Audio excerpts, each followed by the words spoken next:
Welcome to Grown Men Chopping It Up. This your boy J.R. Rydha, and I'm with my ace, Kerry. I say Kerry with a K. This is a safe place for a grown-up after dark talk. We'll give you a few minutes to put the kids to bed. Because it's 21 and notice. 21 and notice. 21 and Alright, let's get to it.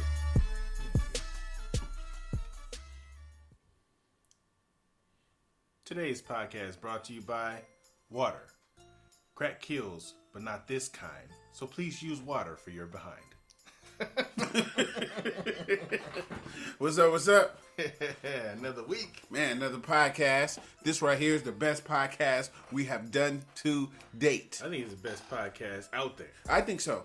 Other podcasts, I think you guys all suck. P.S. I think you all suck. I just ate some ice cream and I'm cold as shit. I don't know why I thought that would be a good idea, but it was a fucking bad idea. I turned on the heater, but I don't know if it's gonna work. And it's rainy. Yeah, it's rainy. Hey, so what's going on with you this week? Actually, nothing. Yeah, I just got off vacation. Whoa. I didn't do shit. That's a staycation. Yeah, I had the best. That was the best vacation I've had in a long time. Do absolutely nothing. Yeah, people don't know how valuable sleep is. Yeah, sleep is good. Don't sleep too much though. Yeah. Good, you know.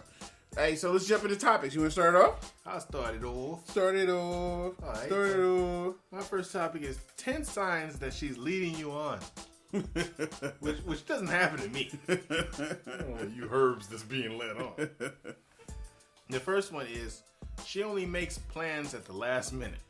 Okay, like she couldn't find anybody else? Right. You may be the plan B when the other plans fall through. Don't be that guy or that girl. It could, be either way.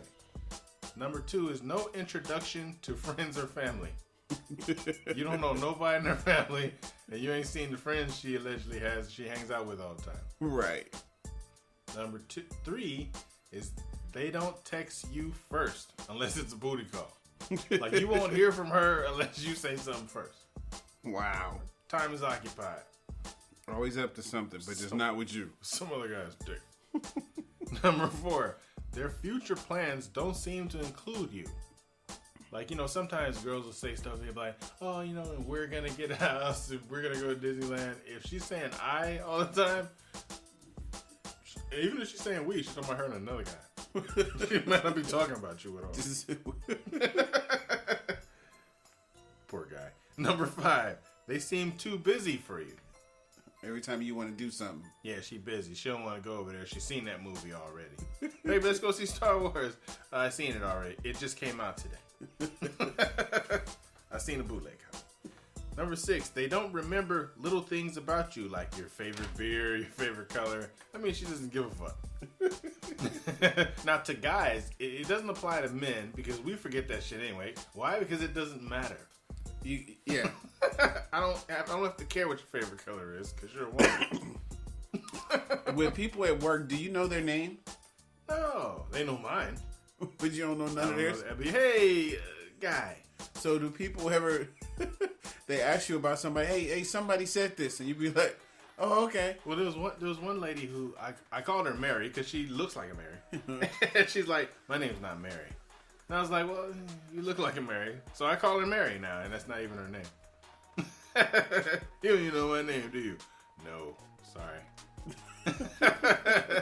I only know you at work.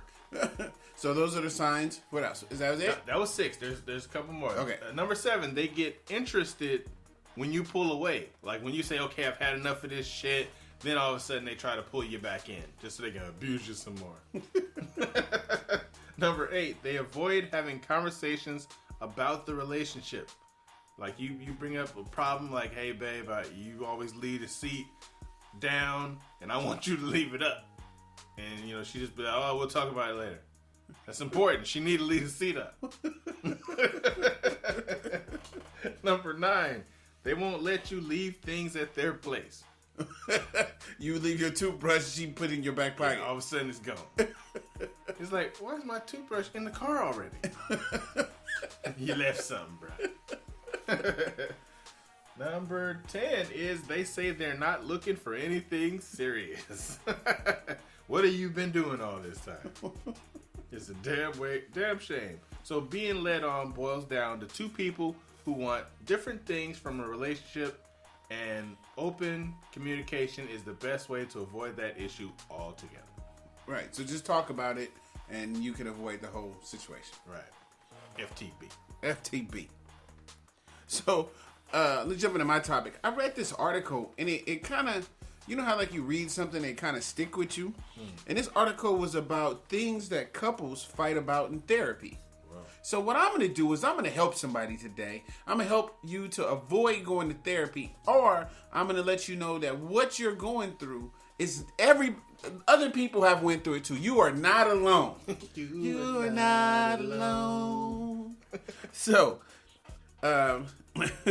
these are a couple of things that people fight about. And I've talked to some of my fellas, and we've even, discussed this kind of things. One is, most times this is more of what a woman goes through. That she can't enjoy sex because her mind is all over the place. Wow. So she's thinking about work, she's thinking about kids, she's thinking about bills, she's thinking about all these different things. So the idea of sex is kind of far from her mind. Or when she does have sex, she's not totally enjoying it because she's not totally into it. So this is something that a lot of people, women, I say more than men that I've talked to, really fight with that issue. The other one is with it's more on a man tip. With being a man where we have to fight the world, right? Yeah. We every time we leave the building, we have a lot that we deal with, right? We deal with the police. We deal with other men. We deal with, society. We have a lot on our shoulders. So being soft is hard for men. Yeah. So that's like a big thing that goes on in therapy, where the woman wants the man to be softer, and the man doesn't know how to be softer because we're fighting so much. It's hard to just stop for a second. Yeah, we're not taught that as kids. The My Buddy doll failed, and we're not taught to be nurturing and all that stuff. We're taught to fight. We're fought to fight. Yeah, I don't know what that meant, but yeah, we're not. It's not embedded in us. How do we become a man? Somebody tells us that we can't cry when they punch us. Yeah. You're sitting down crying, and somebody says, "Hey, you can't cry like that." And you're like, "Oh, I can't." You break your ankle, you tie your shoes tight. So yeah, the next one was a big problem is one of the parties always being the one to initiate sex. Hate that. And so the problem becomes is that if you're the person who's always initiating, you start to feel like you're not as wanted or as sexual desired as the other person. That's true. So then after a while, you get to the point where you say, you know what? I ain't finna start it. Yeah. But that's like out of anger, but then it's kind of counterproductive because then you push yourself even further away from your goal. Yeah. Your goal was to have sex, but because you're mad now, you don't want to have sex, and then now you're getting further from the goal. And she's used to you initiating, so she's not going to initiate. And so she doesn't initiate. Maybe sometimes she doesn't know how, she doesn't feel comfortable, or it could be go back to the first one. She can't enjoy sex because she has so many things on her mind. Yeah. And so a lot of times when you have a relationship that's not even, where there's like one person that's the breadwinner or one person that has more responsibilities, then that's where you start to get to that point where you have these kind of problems where the person is initiating and then there's a person that's receiving. So it's kind of like a tricky situation. I say like everybody plays a role in a relationship. In some of your relationships before, you have been aggressive, right? Yeah. And some of them you haven't been aggressive. True. Right? And so when you're with somebody and you're being aggressive, you can't even imagine what it's like to be passive. Right. Yeah, it's like, you just think this is just how it has to be. Right. Then you get in a relationship and they're aggressive and you find yourself saying, oh, let's do it in the morning. Or, like some shit that you would have never said before. Yeah. But it's like everybody plays roles. And I tell a lot of women this sometimes when they be talking to me about this stuff. I'm like, sometimes when you're in a relationship, you have to switch roles. Yeah. So your dude is acting like a bitch. You got to be the man. And they're like, no, I don't want to be the man in a relationship. That's the relationship you have already picked. Right. Like, you're already there. you might as well try to make it the best you can. Do you have to jump out of role and be more aggressive sometimes? Yeah. Hopefully it doesn't last forever. Yeah. Hopefully you're able to reverse your roles at another time. But if not, you want to have sex, he's not aggressive, you got to be aggressive. Right. Or it makes you feel some type of ways. Well, that's the relationship you in. Yeah, think of it as role playing. Yeah, sometimes you got to do that. All right. Yeah, because I heard there was a meme that said, men think they like sex a lot until they meet a girl who likes sex a lot. Right. That's what I'm saying. I've been in relationships where I've been aggressive. And then you be with somebody else and you're like, damn, you call my name. Oh, Gina. She's aggressive. Right. So you're right. That was a good one. No foreplay. Ooh. It's like one of the top 10 things that people talk about in therapy. Yeah. Is that the foreplay has went away. Yeah. And I've talked to people who say, oh, my dude doesn't do this, this, and this. And I talk to their dude, and he's saying the same thing. Wow. Well, she doesn't do this, this, this. And I'm like, well, the problem is both of you guys are so busy worrying about what the other person is not doing that neither one of you are doing anything. Yeah. Somebody got to show off. You got to lead by example. At least lead by example to the point where you can even just say that that's what you did. Yeah. Like, look, I tried to lead by example. I put my finger in it. Yeah, I did the best I could. Put 2 fingers in the booty. But instead of just, and this is what a lot of people go through. You've been in a long-term relationship. Hey, you got bills, you got work in the morning, you just want to get the nut off. Yeah. You might forget some of the other little stuff. But if you take that extra second, how long can foreplay, successful foreplay, how long really? How much? It's not 20 minutes, it's not an hour. No, 5-10 minutes. It could be 5-10 minutes. Just that extra couple seconds to let her know that you want her more than just a sexual thing, even with you. If she's just telling you, hey, just bend me over and just beat it up real quick. Yeah. If she takes a couple seconds to just at least kiss you on the neck once. Yeah. Right. Make you feel like, bring me in the moment. Bring you in the moment. Because it's not like I'm over 40 right now. I can't just burn, But, mentally you might not be there. You might be thinking, man, I got to go to work. I got to work a double shift today. Yeah. I'm tired. Oh, man. And she might be just looking at you like, oh, come on, be the Superman. Yeah.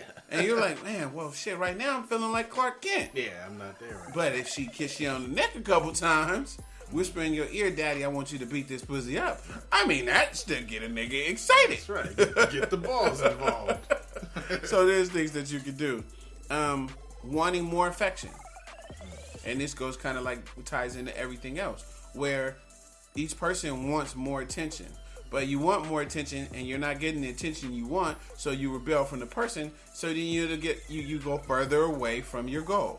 Your goal is affection, but because you're not getting the affection you want, you're not giving affection, so then you move further away. Yeah, it takes you off your game. It takes you off. And when your goal is affection, well then maybe you should go for affection.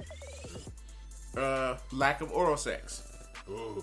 So talked to somebody brought it up with a group of guys, and they questioned it in a way. They said, what is something that can instantly make you in a good mood if you're in a bad mood? And every dude answered exactly the same. He said head. Wow. Predictable. It was a group of people, and every dude said the same thing. If I'm having the worst day ever, if I get some head, it makes the whole day better. That's crazy. So women don't understand how powerful that is. The power of head. Power of head. That wouldn't be my answer. But I'm saying, like, if you were having a bad day and your girl comes in and she's like, hey, Dad, let me give you some head. That makes you feel better. Yeah. A plate of bacon. Bacon while getting head. But that makes you feel better too. Some short ribs. Whoa. There's other things. We're talking. There's some things that can make you feel good, but some head can make you feel great. Yeah. Well, see, bacon and short ribs make you feel full. Head makes you go to sleep. True. If it's done right. Right. The emotional connection gone. I see, like, with a lot of people that, you know, we talk to, that's one of the biggest things. They feel like that emotional connection is gone. That zzz feeling. That, oh, where are they at? You know, that feeling in your stomach, that is missing. Yeah. And, you know, if you starting to feel that's going in your relationships, this is what counselors, they deal with all the time. Yeah. So just take it upon yourself to try to remember, you know, where you had that from, what gave you those feelings, and try to find a way to get back to that. Being taken for granted. Fuck that. So that's a real, that's in the top 10 when it comes to therapy sessions, is that one person feels like they're being taken for granted. And that's what I'm saying. If you don't do the little things like foreplay, if you don't do the things like oral sex, if you don't do the things that like, you know, try to connect to the person, that they can feel like they're being taken for granted. Yeah. I try to recognize that in my relationship, where if I feel I ain't washed the dishes in a week, I wash them that one time. Don't wash them again for another week. I personally just like to tell people thank you. Yeah. Like, even if it's something really small that, you know, let's say we're watching football on Sunday. And you say, hey, come over watch football with me. And I'm chilling with, you know, me and her chilling. And she's like cooking something up, you know, like, you know, hey, I made tacos for us. And so I'm like, oh, thank you very much for making me tacos. Right. Like, I really appreciate it. You know what I'm saying? And I'll always try to, you know, oh, here, you need a glass of water. I'll be like, oh, let me get it myself. No, I'll get it for you. Thank you very much for getting me some water. Yeah. Like, I really appreciate that, because I really do. Yeah, and it's brownie points if you get up while the game is on and get her anything.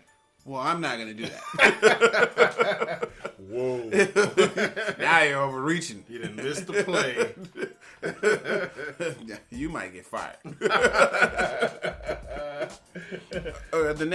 Another one is that he comes too fast. So a lot of times when guys settle down in relationships, they might have bounced from relationship, or they had girlfriends, or they had partiers, or whatever. Then when they get in one relationship, all that running around and hooping and hollering and all that's gone. So all their energy is put on one person. So once that happens, sometimes, you know, you're a little more excited to get it, because you're only getting it from one source. It's usually nice and tight because you're the only one getting it, right. And she don't give it to you that often. Rationing. And then boom. But there's some things that you can do, like what'd you say from the Masters of Sex? The guy could do. Oh yeah, the mastering his own orgasm timing and all that.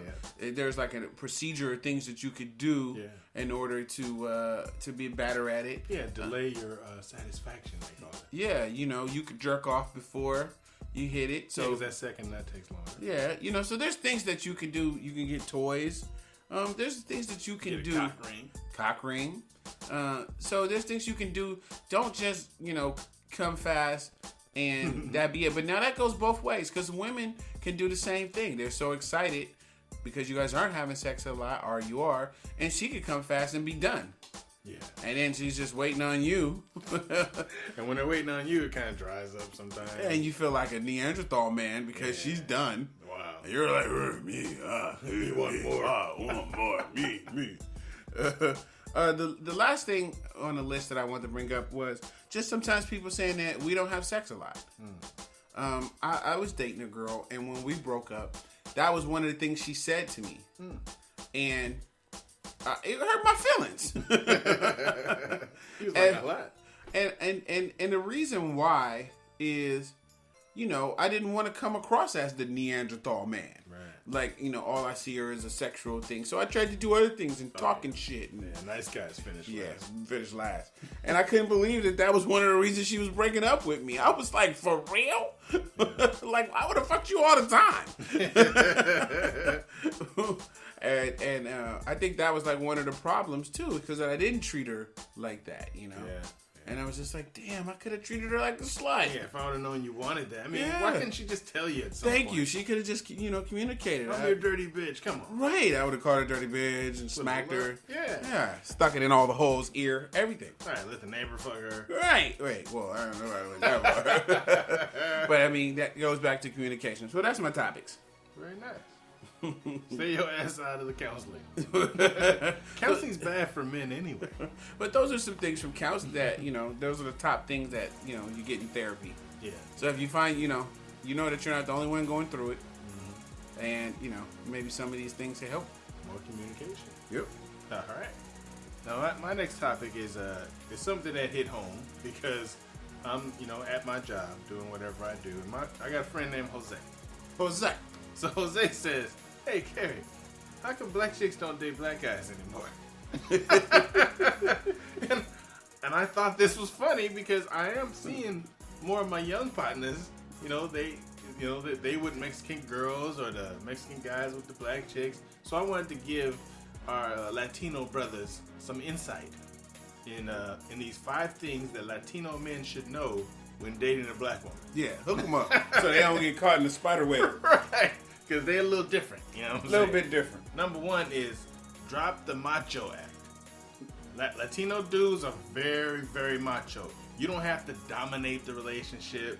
You can carry the diaper bag. You can do other shit. Whoa. Diaper bag is a lot close to a purse, and men can't touch purses. Hey, they can push the stroller. Oh, no, we can't push strollers. This is a horrible advice. We can, but they can. Oh, okay. No, yeah, you guys push the stroller. Yeah, we don't want them to be like us. Oh, okay. We want them to be like them. Okay, my bad. Right. Number 2 is a big one. Slow the drinking down. I mean, I'm sure everybody can agree that we want the Latino brothers to slow the drinking down. Because here's a statistic. Hispanic males are among the most at risk for alcohol abuse and liver cirrhosis, which includes domestic violence and DUIs. Ooh. You got to cut it out. Because black women don't like alcoholics anyway. Uh-huh. Especially if you're beating on them when you do it, because that's usually what happens. Bring me my beer, bitch. My sombrero. It's time for my siesta. I'm gonna fuck you up. Number 3 is black women love Mexican food and can cook it. So you don't even have to cook it. When you realize when you go to soul food restaurants, who's back there cooking? The Mexican men. Mexican men cook their ass off. But hey, let the sister make enchiladas. Baby, I like my rose con royal with butter. So number 4 is embrace her culture and don't alienate yourself. If you're used to listening to big band and listen to some Tupac. Listen to some Tupac. Do what you don't have to lose your culture, but embrace hers because you don't want her to lose hers either. Because, as far as what I see, Latino males and black women, they fuck a lot. So they end up having children. So you got a mixed child now. You want both cultures to be involved in it. We're going to get some letters for this. Oh, shit. Well, we ain't got no downloads from Mexico. Anyway. Right. Yeah, exactly. Ours is in Japan. Number 5, last one, is create your own culture. Decide what and how you're going to do things and be proactive and open to try new things. You might want to try chitlins. I'm sure, Latinos have eaten chitlins. They probably invented it themselves. While we was in Africa eating them, they was in America eating them. I don't think because they was here first. We didn't eat chitlins in Africa. Yeah, because were there pigs in Africa? I don't think so. I don't know. But that's it. But what about weaves? You ain't informed them about the weaves? I don't want to tell them not to pull the weave. I want them to do it so they get in trouble. Don't throw a black woman in the pool. Yeah, don't wet her hair. Yeah. I don't want to give them warnings. I just want to give them those fun.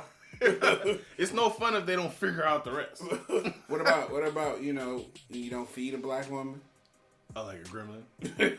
If you don't feed her, you get your ass kicked? Yeah. It's terrible. You don't have to know her favorite color. And above everything, don't be nice to her dad. Every time her dad come around, puff up a little bit. Let her dad wash your car at the car wash. Right. Don't do nothing for her dad. And pat her mother on the ass when she walks by. Do you know that you can't say Mexican? It's offensive? Yes. Oh, it's like saying boat people? No. Or Oriental? No. You gotta say Latin. Really? Yeah, because everybody that's from, Latin ain't from Mexico. Mexico. It's a pretty big country. There's true. all kind of stuff in there. Right. They get really offended. Huh. So, I'm not a Mexican. Yeah, that's true. Yeah. And why do they look down on Mexicans? Well, I don't know about all Mexicans, but I know that a lot of times that when people when they were coming to America, they had to go through like Tijuana and all that. And the Mexicans that are Mexicans and people from Tijuana treat people from other countries really bad that are coming through. So, Yeah, I noticed that people from like Spain and people from Cuba don't really get along. Although they do speak the same languages. Like Cubans are more aggressive and angry. Where are you getting this shit from? From the movies. I said I noticed like I said it. Right. But when you said they speak the same language, well, Spanish? Yeah. Why don't we just call them all Spanish? Because they're not from Spain. Yeah, that's true. And that's where Columbus came from. You gonna get jumped. Maybe Jose will listen to this. He started it. He sat up there like, dude, I got this little black chick. The black chicks don't date black dudes no more. I'm like, you could be right. I think he thought it was gonna offend me. But I was rolling with it. I was like, yeah, man, that's right. Y'all like fat asses too. Yeah, Holmes, we like fat asses. That's right. Get slap on the ass there, bro. I don't mind at all. It's hard to offend me. Shit, you can't say nothing to offend me. Fuck them bitches. There's less bitches for us. I don't need any more anyway. One less. All right. Hey, so wanna go to my next topic? Well, this topic's long. Don't you have a rant? I got a rant. Let's do your rant. Let's do it out of order this time. See, we're going to smack on the rant. Now, this is something I was, it took me a while. I was trying to write notes to it and everything. But the thing is that I've decided on saying is we're seeing a reboot of the flower child movement, right? Of the 60s and 70s. Okay. Except with crack babies. Okay. Now, men and women my age, in their early 40s, late 40s, were raised in the crack era, had crack babies that are now 2 generations deep, unleashed in urban areas. Okay. Now, 2 generations of crack babies. 2 generations. It's like the free love movement without the love. Because it's the no love movement. Because as you can see, the music the young men listen to, they don't love women anymore. Okay. They love their boys, their homies, their niggas.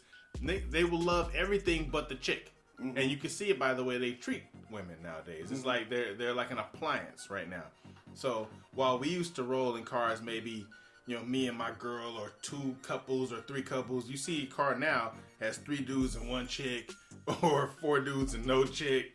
And since society has our own inhibitions at an all-time low, drugs are no longer frowned upon, which is terrible. So those 4 dudes end up fucking the 1 chick. Or society's told us that whatever men can do, women can do too, so the chick doesn't feel bad about fucking the 4 dudes. So now, and for the same token, those 4 dudes in the car may end up sucking and fucking each other. Because now society's told us to not judge people by their preferences. So the rant today is pretty much about how we have helped society put all our inhibitions so low that anything goes. Like, it's not even hard to talk to a young chick now. If you're a teenage dude, it's not even a challenge anymore. We used to have a challenge. Yeah. It's like hard to approach a girl and say, "Ooh, let me get your number." Right. Now it's like, I got some weed. It's that easy. Right. And that's the part that everyone needs to watch out for, is because since all inhibitions are low and everything goes, as far as black society goes, we're beating ourselves more than they're beating us, because we're continuing to put out songs that degrade women. You know, and I mean, I've put out a few my damn self, but so I help. But the way you look at it is, you put that out and they eat it up and they act the way they do. It's like we're not gonna dig ourselves out of this because you know it sucks. But if you look at it, it's people not understanding. It's a bigger issue than the little crumbs that they give you. Yeah. So the people who tell you what's a good song are who? It's record executives and people who own the record companies. Who own the record companies? These are old white men. Yeah. So of course they do not want to see positive images of black men and powerful images of black men and black women come to the forefront because you take their job. Yeah. Why do you think in every single movie, no matter what the movie is, there's always some white woman who's shaped like a boy, no titties, no ass, and she's always the action hero in every single movie. Right. Terminator, they had the little white girl in it. Star Wars got the little white girl in it. I mean, you just keep don't every movie, the Insurgent, the Mockingbirds, and none of these girls has no titties, no hips, no ass, no nothing. They all look like little white boys. Who likes little white boys? Old white men. Who runs the movie studios? Old white men. That's true. Where do they want black men? Out of the way. Jail. We want you out of the way. Jail. What's going to get you to jail? Gangster music. Right. Because right? It fills you full of that It rage. fills you full of stupid thoughts. Right? What image do I want you to portray as a black man? I want you to have your pants low. I want you to have I want you to mimic a drug dealer's thing, because what is that? That if I teach your whole generation to love drug dealers and drug dealers, look at this. Jay-Z is successful, right? Yeah. Jay-Z has not sold any drugs, hypothetically, since he was a kid. He started rapping since he was really young, right? 15, 14 years old. He was rapping with Jazz, right? Yeah. He wasn't a drug dealer no more. He went straight. He's 40-something years old, so he hasn't sold drugs in 20 years, give or take a few. He's still making music about selling drugs. Why? He can talk about businesses. He can talk about suits. He can talk about a whole bunch of other stuff. So who does Jay-Z bring out? Rick Ross. What does he talk about? Drugs. Yeah. He's never even sold drugs. He had a good job. He had a scholarship to go to school to play football. He hurt himself. He got a job as a correctional officer. He was employee of the year because he was a great employee who took no days off. In his spare time, he rapped. Yeah. As a hobby that he wanted to one day become great. He's not a drug dealer, right? He brings out Young Jeezy. Jeezy might have been a drug dealer. Yeah. But so you have you right there, you have people who are portraying an image which isn't true. Right. There is no more big drug dealers. You sell drugs right now, you go to jail for a whole lot of years. They have a per rock minimum. So even if you were a big dope dealer, you're going to get pulled over someday and you got a handful of rocks. Each rock is going to get you a year in jail. You have a kilo, you're going for 30 years to life. He's going to stay there. Right. So there is no major drug. People will tell on you. Oh, yeah. I will tell on your you. own friend. They pull me over for a parking ticket. I'm be like, look, I think he got a key. Can you get me off this parking ticket? People are, so there's no big drug dealers anymore. That market is dried up, right? Yeah. But the imaging and all that is still out there. Oakland has just been one of the highest AIDS rates in the country. Yeah. Right? Diseases that don't wipe off. Herpes, syphilis has made a return. Like you said, anything goes. We had a couple dudes in Richmond who just almost died because of drugs. Yeah. So they took the what's the drink with the codeine? Oh, syrup. Syrup. They took the syrup and they took when you hyper. Oh shit! It makes you calm down, like Ritalin and all. Yeah, it took something like that. Music together, they died. And this is the other thing. I'm sorry to take over your top of your rant, but I'm mad now. So this shows you the ignorance in like you say, the crack babies and stuff. Mm-hmm. In our era, the dudes did cocaine. Yeah. Right, the hustlers. The people on it, and they did cocaine. Why? It kept them up. You want the hustle. You want the grind. You didn't want to sleep. You did some cocaine and you're up 4 days hustling, selling drugs, trying to get this millions. Yeah. This generation is so lazy. They are the direct opposite of that. They take drugs that slow down their brain. Right. So you take scissor, which is cough syrup with codeine in it. You mix it with Sprite, and you drink it until you almost can't move. That's not hustle. That's not getting. You smoke weed, but you don't want regular weed. You gotta have super strand of weed. Right. Weed so strong that it does what? Knocks you out. That's how dumb. And then the most successful music has to be simple. Yeah. Our generation, we wanted Public Enemy. We wanted Rakim. We wanted LL Cool J. Yeah. We wanted rappers who had one personality. Yeah. You couldn't be the same. Concepts. So you couldn't act like LL Cool J because he had that lane. Because he was already there. Mm-hmm. You couldn't be the Fat Boys. You can't come out and be just fat beatboxing, because no, we already got the Fat Boys. Yeah. You can't be a fat dude and you jump around like Heavy D. That don't, no.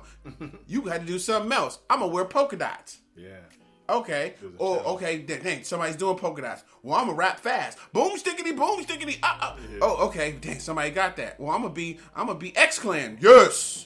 You know, yeah. You know what I'm saying? You have to be original. Now you don't have to be original. You actually have to be dumb as possible. Yeah, because they'll ask for that. And you have to be dumb because the society, the kids are dumb because they're drinking dumb drugs. So then they get, I'm just sipping on some syrup. It's good because one, it's very simple. Mm-hmm. And it's slow, because I'm slow. Mm-hmm. What's the most successful ways to make a song? You make a dance. Yeah. I do the stanky leg. I do the stanky leg. I do the... You got to do something stupid. Yeah. And it has to be simple. If you're a rapper and you speak knowledge, make a song about you liking your girlfriend. Nobody's going to play it. You make a song like, I went home, I kissed my kids, I love my girl, I love my girl. Would you love your girl? I love my girl. I love black women. I love my... That's underground rap. That's underground. Now, how does that make sense? Yeah. Underground rap before was NWA, 2 Live Crew. It's underground. It's grimy. It's nasty. Put a sticker on it. That's underground. We got mad because Will Smith won a Grammy or something back in the day, and we were like, "Oh, that's not real rap." That's not rap, right? What? Wait a minute. Will Smith sells 15 million records. Why? All the white people buy it. So when you got these new artists coming up, here's your choice. Do you want to be successful? Oh, I got to make songs for the street. What street? Yeah. The people who buy 80% of people who buy hip hop are white. Yeah. Not hood, just regular white people. Yeah, so you're making a song for a demographic that doesn't even exist, but they telling you that it's important. Mm-hmm. So the person who's telling you that's a hot song is a white man who runs a company who doesn't give a shit about you. Yeah. He doesn't care about your community. But he's telling you, nah, that's the next hit. Why is that? Like you said, our image and everything is messed up. Yeah, they want to see you. They want to see you in jail. They want your son to grow dreads. They want your son to have his pants sagging. They want your son to look like Lil Wayne. And they want to shoot your son down in the street. Right. Because you have given them the blueprints of it. The music he listened to. A bitch ain't shit. A bitch. Okay, man. You're not telling the story of your neighborhood no more. NWA did that. Yeah. We're past that stage now. It's not in your neighborhood now. In your neighborhood, no matter how bad it is, people are going to work. Yeah. Your mom and your dad, they're going to work. Mm-hmm. They're trying to make it now. You know. So it's like you're no longer telling the story of the inner city. Mm-hmm. That before gangster rap, we got it because it was like, okay, well, I'm not finna be all happy with all these polka dots and stuff when they got crackheads and the police is killing us and people doing drive-bys. Okay, we got that. We've moved past that now, but hip hop has not moved past it. It stayed there. It still stayed there when you're making trap music. But then when you get on the stand to defend your music, you can't. And then you just say, "Oh, I was just kidding." You know, they had Meek Mills. They had Meek Mills on trial, and he's like, "No, I'm not a gangster." Right. I'm not a gangster. It's just music. Lil Boosie on trial for murder. No, I don't mean any of that. That's just music. And that's what the kids should actually listen Right, to. see murder. Oh no. I'm this is just music. This is not music. It's not your life. It's nobody's life. Stop telling the story, and then you would see a difference. I'm not saying violence don't happen in rock and roll or country and all that, but it got to be out of place violence. Yeah. If you at a right now, if Young Buck is throwing a concert, you gonna go with your girl? Oh hell no. Hell no. Fuck no. But he's portraying an image, but to who? You're driving to work, rapping about, listening to a song about selling dope in the trap. Yeah. You're going to work. But they have told you that this is what's hot. That's what's popular. The beat is good. You know, they get us with the beat all the time. You know, mostly you don't like the song, you like the beat. And that's what made you start listening to the song. Yeah. You really like the beat. He could have been talking about how much he liked his girl, which is a better song anyway. Yeah. If he was talking about how much he liked his girl or how good he want to raise his kids and he want his son to grow up to be a star and all that. You can do all that. When I first started rapping, remember I didn't cuss. Right. You get Lil Wayne, when he first started rapping, he didn't cuss. You know, so you can make good songs without that other stuff, but you don't know. The thing is, you're so trapped that the white man in this system that's set up for you to fail won't let you be successful. It's going to always try to keep a boot on your neck. And as long as you let them define what is black culture, what's black culture right now? Our black culture is twerking. Right. Our black culture is hip hop. That's all we got. Yeah. It's other stuff, but what's black culture? You go up to anybody else, an Asian dude be like, what's black culture? He gonna go, yo, yo, yo, yo, yo. You ask him what Asian culture is, he'll have a whole explanation. Oh, yeah. He gonna, all right, that's our rant, man. Let's wrap up this show. All right. Next week. Peace. So that concludes our show tonight.